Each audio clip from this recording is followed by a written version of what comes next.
എന്തിനാ പേടിക്കണേ? എന്നെ വലിയ ഇഷ്ടാ. അധോലോകെന്ന് കേട്ടിട്ടുണ്ടോ നീ? Yes, underworld. ഏയ് അണ്ടർവേൾഡ്? ആ അണ്ടർവേൾഡിൽ ഒരു കുഞ്ഞി രാജാവാണ് പോയത്. കൊലപാതകം എന്നൊക്കെ പറഞ്ഞാണ്ടല്ലോ അയക്കത് അതിങ്ങനെ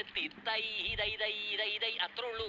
അതൊക്കെ പോട്ടെ, നീ എന്തിനാ അയാളുടെ വണ്ടി കയറി വന്നത്? സ്കൂൾ ബസ് കിട്ടിയില്ലേ? സ്കൂൾ ബസ്സൊക്കെ കിട്ടി. പിന്നെ വീട്ടിൽ കയറി ഇരുന്നാ മതിയായിരുന്നില്ലേ? പാലും ബിസ്ക്കറ്റൊക്കെ ഞാൻ ആ ഫ്രിഡ്ജിന്റെ മുകളിൽ വെച്ചിട്ടുണ്ടായിരുന്നല്ലോ. വീട്ടിൽ കയറാൻ പറ്റിയില്ല. അപ്പൊ ഇന്നും കളഞ്ഞൂല്ലേ?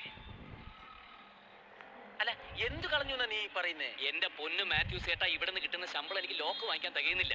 സ്കൂള് തുറന്ന പിന്നെ ഇവരിപ്പോ അഞ്ചാമത്തെ താക്കോല കളഞ്ഞു. അഞ്ചാമത്തെ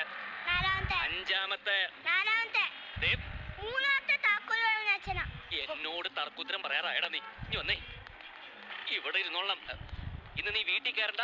മാത്രമല്ല നിനക്ക് ഞാൻ പച്ചവെള്ളം തരും. അല്ല ഗോപൻ, ഞാൻ മാത്യു ചേട്ടൻ ഇടപെടരുത്.